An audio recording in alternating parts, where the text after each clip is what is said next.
Marianne Bachmeier nunca imaginó que irrumpiría en un tribunal para matar a un hombre que abusó de su hija. Mariam Rodríguez también experimentaría las punzadas del dolor tras perder a su hija y recurriría a la caza de los culpables. No hay amor más tierno, ni furia más feroz que la de una madre que protege a los suyos. Así que, ya sea Marianne Bachmeier o la docena más de nuestra lista, estas madres buscaron una venganza brutal contra quienes acabaron con la vida de sus hijos. Vayamos, pues, directamente al grano. Marianne Bachmeier. Marianne Bachmeier nació en Sarstedt, Alemania Occidental, en 1950, tras la Segunda Guerra Mundial, y tuvo una infancia difícil debido al carácter alcohólico y autoritario de su padre. Tuvo una infancia difícil, dio a luz 2 veces en su adolescencia, y dio a ambos en adopción. Tuvo un tercer embarazo, y esta vez decidió quedarse con el bebé y cuidarlo ella misma. Había dado 2 hijos en adopción y estaba decidida a quedarse con Anna. Por desgracia, el destino le tenía reservado algo cruel. El 5 de mayo de 1980, Anna, de 7 años, faltó a clase tras una discusión con su madre.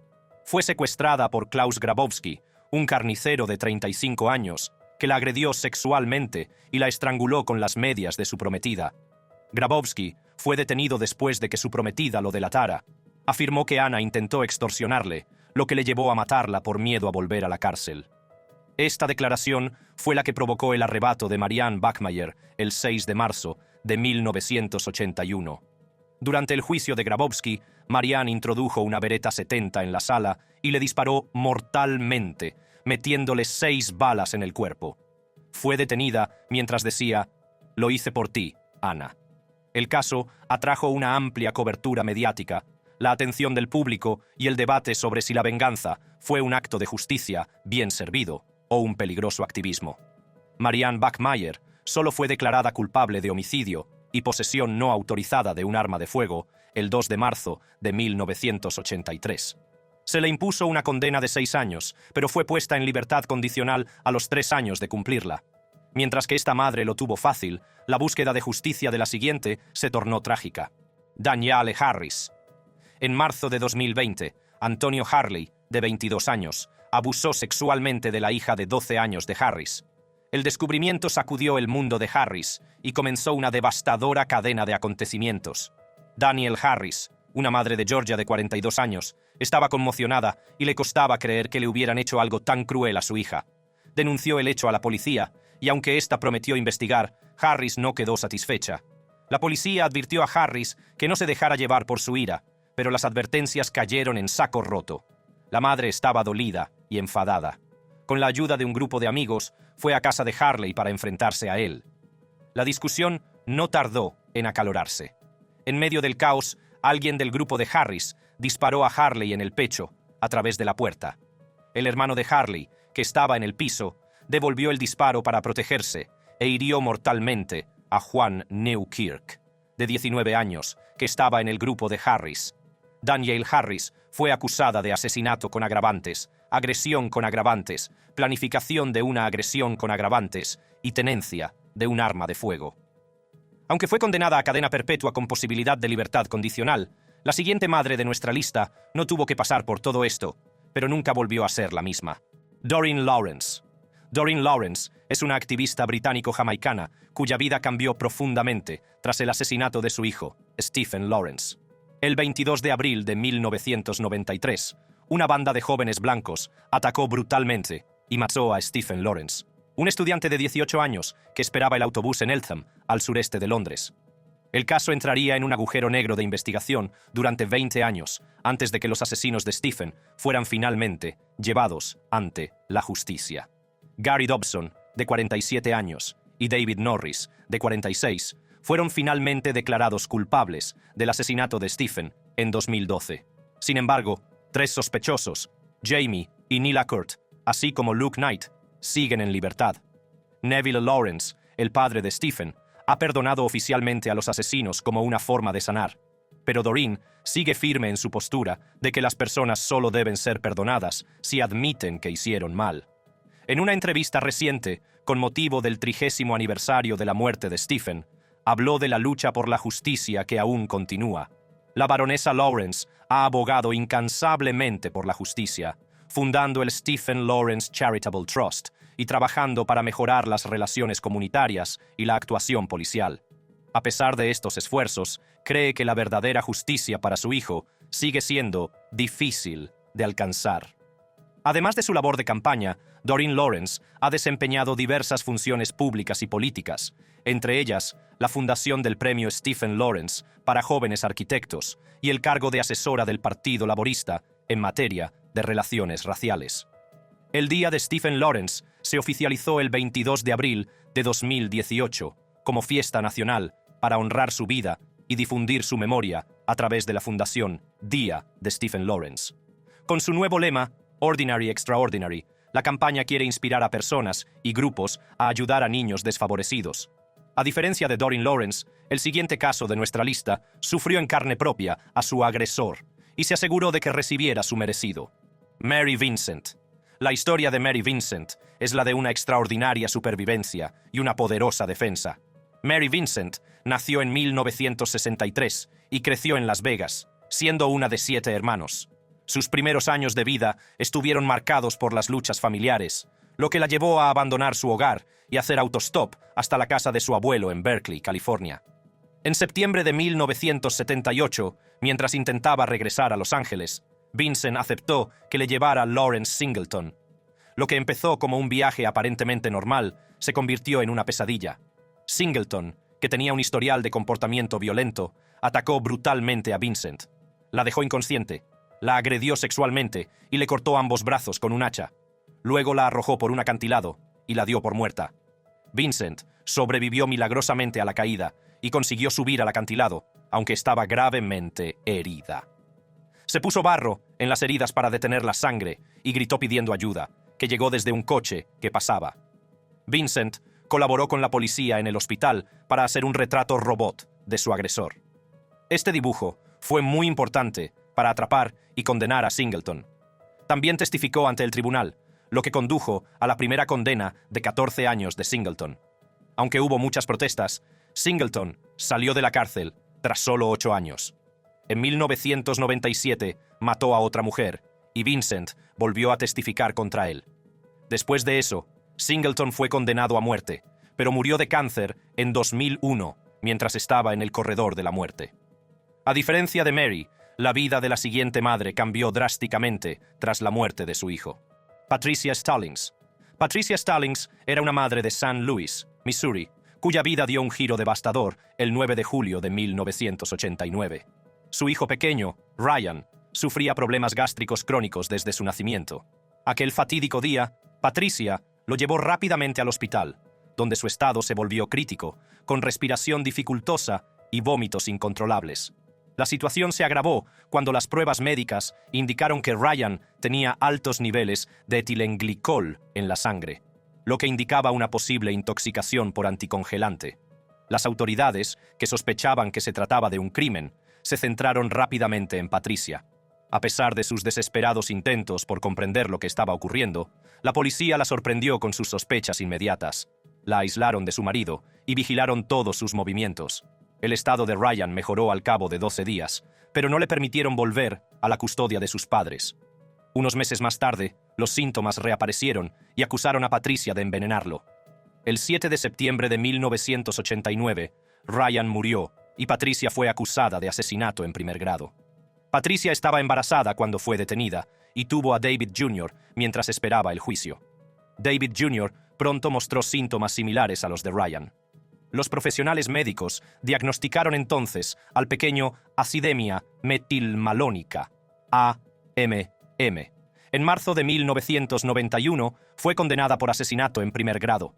El análisis de sangre de Ryan, realizado por el científico William Sly y el doctor James Shoemaker, reveló la presencia de MMA, lo que supuso un gran avance. Descubrieron que los análisis anteriores podían identificar erróneamente la MMA como etilenglicol. Gracias a este hallazgo, Patricia fue puesta en libertad en julio de 1991, después de casi 2 años. Patricia demandó al hospital donde dio a luz a su hijo y ganó una indemnización tras ser absuelta. Su caso reveló graves problemas en las pruebas forenses y cambió la forma de diagnosticar y tratar enfermedades genéticas poco comunes. Mientras que a Patricia se le negó el derecho a investigar a su hijo, la siguiente madre de nuestra lista se convirtió en detective para localizar a los asesinos de su hija. Miriam Rodríguez.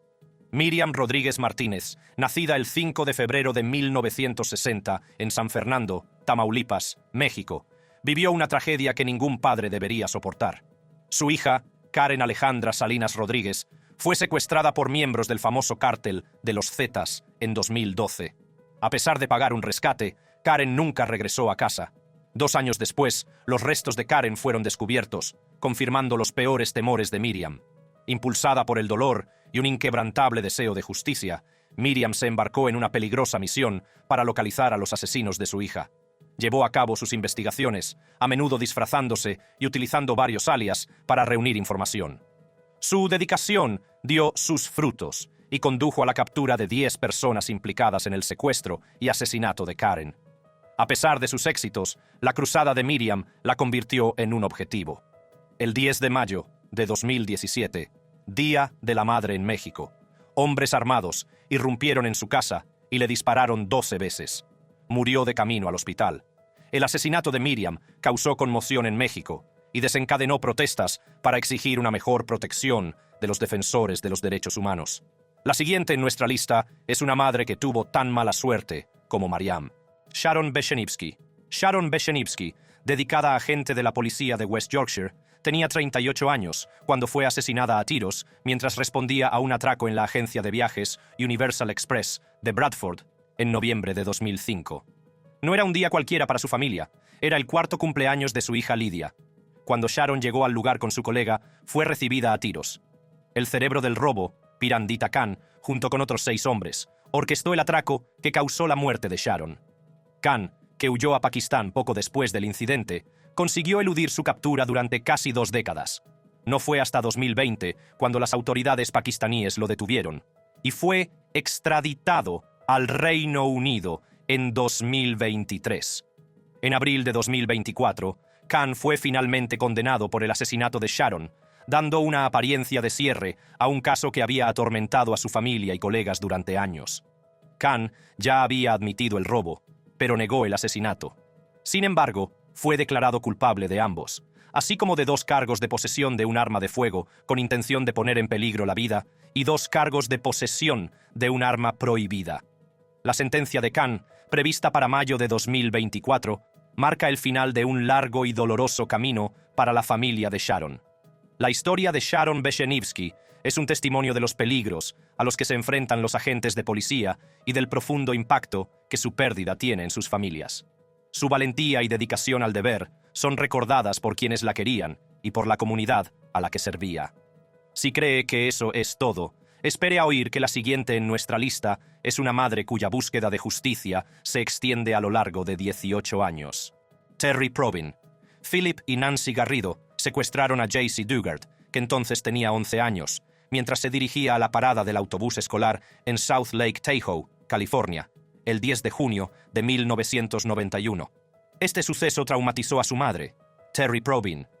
A pesar de las escasas posibilidades de encontrar a su hija tras las críticas primeras 72 horas, Terry nunca perdió la fe. Jaycee permaneció cautiva en el patio trasero de la casa de los Garrido, en Antio, California, durante casi 2 décadas. Durante este periodo, dio a luz a 2 hijas, ambas de su captor, Philip Garrido. El optimismo y el amor de Terry por su hija nunca decayeron. Llevaba a Jaycee en el corazón y creía que volvería. La confianza inquebrantable de Terry dio sus frutos el 27 de agosto de 2009. 2 diligentes agentes de policía que sospechaban de Philip Garrido lo citaron a una vista de libertad condicional, donde Jaycee, por primera vez en 18 años, reveló su verdadera identidad. Jaycee describió el momento de la fuga como la ruptura de un hechizo maligno. El reencuentro entre Jaycee y su madre fue la culminación emocional de años de angustia y añoranza. Terry expresó su abrumadora tristeza y su increíble rabia por los años perdidos, aunque estaba inmensamente agradecida por el milagro del regreso de Jaycee.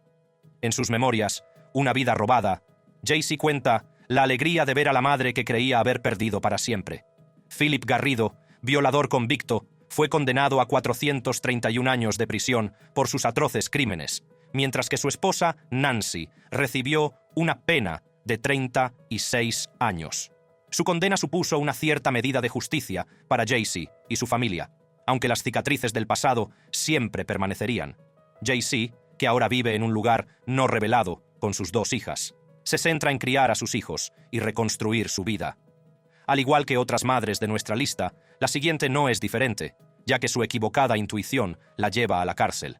Bonita Lynn Vela. Bonita Lynn Vela, de Indiana, empezó a sospechar que el novio de su hija había hecho daño a su hijo de 2 años. Impulsada por estas sospechas e influida por fumar marihuana, tomó medidas extremas para proteger a su hijo. En diciembre de 2012, Vela se enfrentó al adolescente, acusándole del atroz acto. En un ataque de ira, utilizó un cúter para marcarle, con la intención de asegurarse de que nunca haría daño a otro niño. El chico negó las acusaciones, pero Vela actuó convencida de que estaba protegiendo a su familia. Vela fue acusada de confinamiento criminal y agresión con arma mortal. Sorprendentemente, evitó ir a la cárcel, recibiendo 10 meses de arresto domiciliario y una orden de someterse a tratamiento de salud mental y asesoramiento sobre drogas. El caso suscitó un debate público sobre los límites de la protección maternal y el vigilantismo. Aunque las acciones de Vela fueron en cierto modo fruto del amor, la siguiente madre de nuestra lista nunca llegó a ver el regreso de su hija. Lowanna Miller. Amanda Berry fue secuestrada por Ariel Castro y permaneció cautiva durante 10 años. Durante este tiempo, su madre, Lowanna Miller, buscó incansablemente y abogó por el regreso de su hija, manteniendo el caso en el ojo público y contribuyendo al rescate final de Amanda. Lowanna Miller siguió los pasos de Amanda, concedió numerosas entrevistas a los medios de comunicación y animó a las autoridades a seguir todas las pistas. Trágicamente, Miller falleció en 2006, 7 años antes de que encontraran a Amanda. A pesar de su muerte, los esfuerzos de Miller fueron decisivos para mantener el interés público en el caso. El 6 de mayo de 2013, Amanda Berry se fugó valientemente, lo que llevó al rescate de otras 2 mujeres, Michelle Knight y Gina DeJesus. La fuga de Berry y los rescates posteriores marcaron el final de una pesadilla de una década.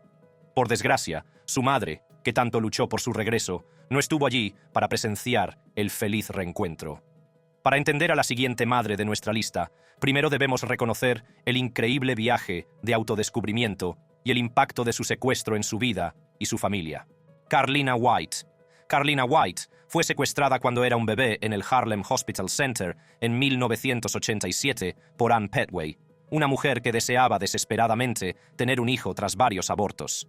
Criada bajo el nombre de Nejdra, Nettie, Nance, Carlina resolvió su caso de secuestro y se reunió con sus padres biológicos 23 años después. Era una sofocante noche de agosto de 1987. Los padres de Carlina White, Joy White y Carl Tyson, llevaron a su recién nacida al Harlem Hospital Center con fiebre alta. Sin que ellos lo supieran, una mujer que se hacía pasar por enfermera aprovecharía la oportunidad para secuestrar a su hija. El secuestro tuvo lugar durante el cambio de turno de noche, un momento de vulnerabilidad. Ann Petway, la secuestradora, fue vista en el hospital haciéndose pasar por enfermera.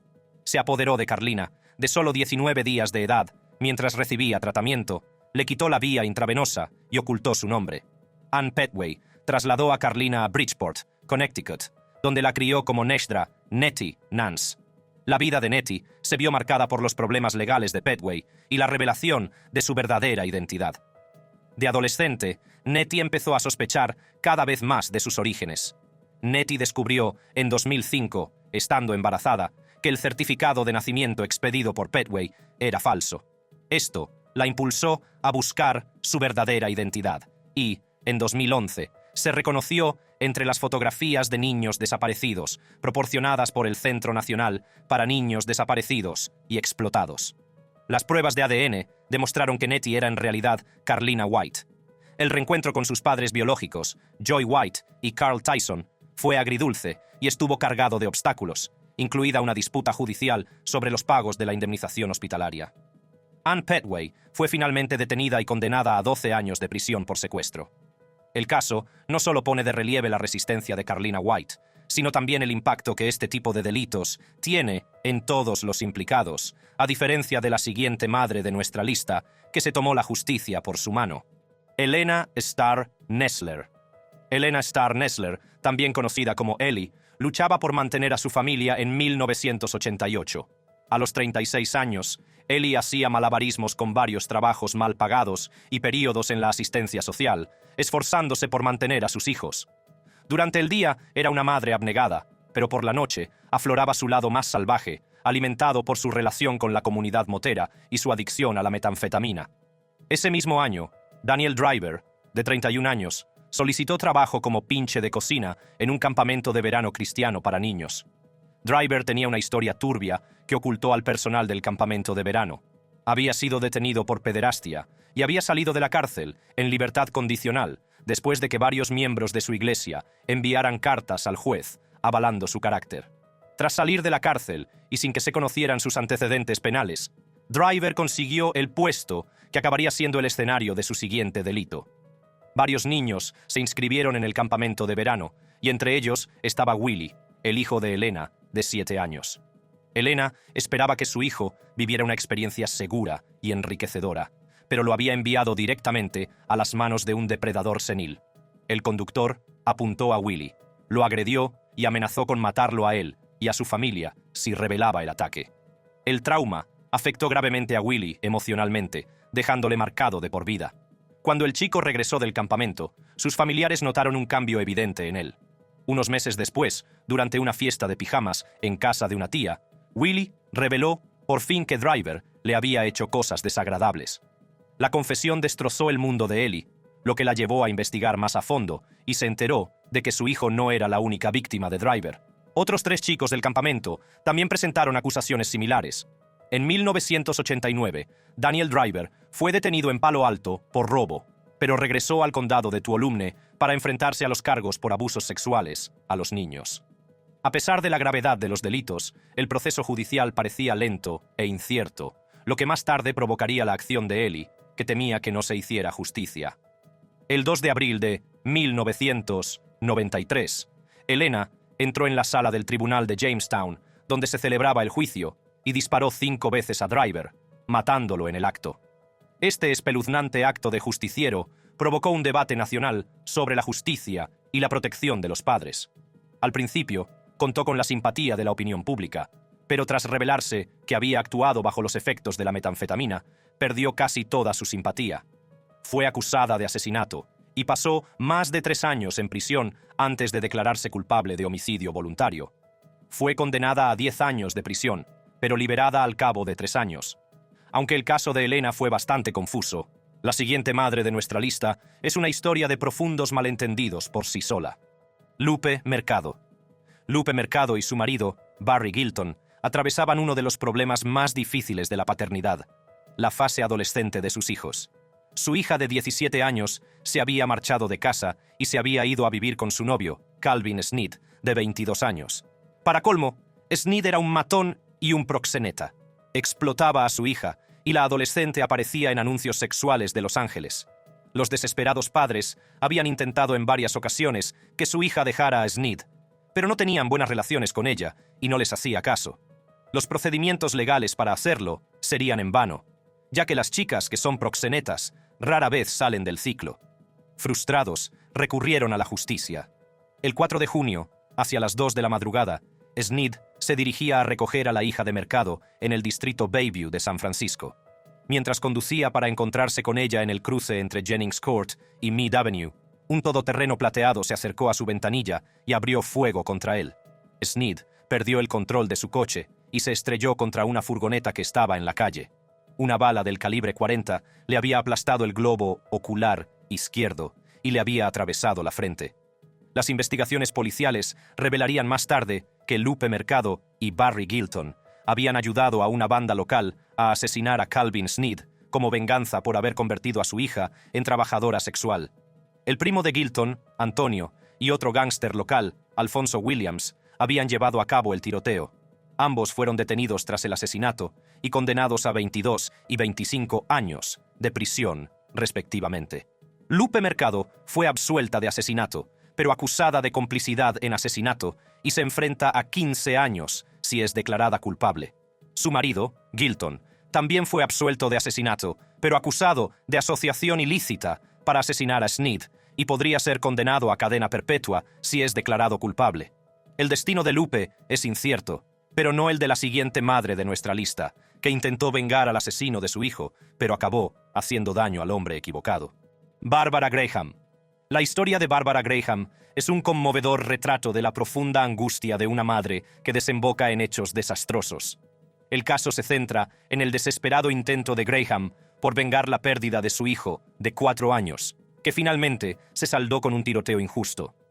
Barbara Graham estaba sentada en un tribunal de Washington, D.C. en enero de 2001, vestida sombríamente con un traje oscuro y un pañuelo de seda, viendo cómo avanzaba su juicio. La muerte de su hijo la había devastado, y sus sollozos agónicos durante el juicio ponían de manifiesto su profundo dolor y sufrimiento interior. El caso comenzó con una tragedia profundamente personal. El hijo pequeño de Graham recibió un disparo mortal, lo que provocó la desgarradora búsqueda de justicia por parte de la madre. Alimentado por la ira y la frustración por el lento progreso en el caso de su hijo, el dolor de Graham tomó un giro oscuro. Los fiscales afirman que Graham, llena de dolor, intentó tomarse la justicia por su mano. Al parecer, se acercó a Kiko Smith, de 22 años, con un revólver del calibre 45, confundiéndolo con un sospechoso del asesinato de su hijo. Graham, acompañada por el amante de su hija, Erskine Moore, abrió fuego contra Smith, hiriéndole involuntariamente. El tribunal escuchó el terrible testimonio de Smith, que ahora está paralizado y en silla de ruedas.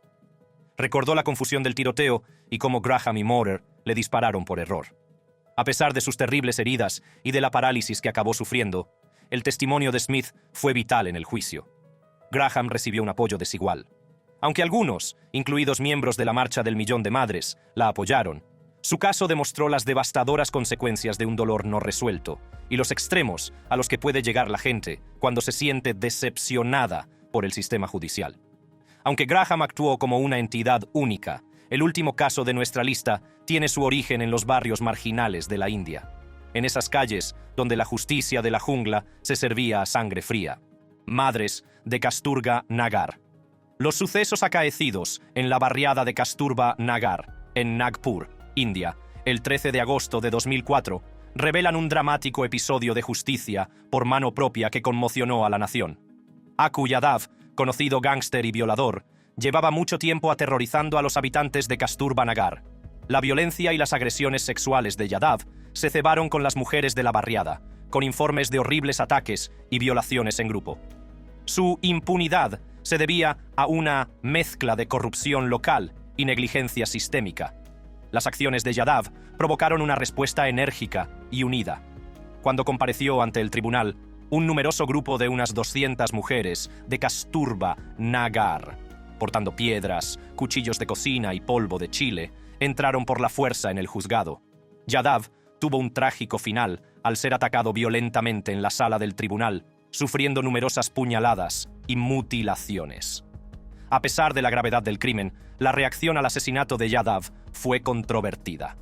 La comunidad sufrió el estigma y la sospecha, y muchas personas perdieron sus trabajos y se convirtieron en marginados sociales.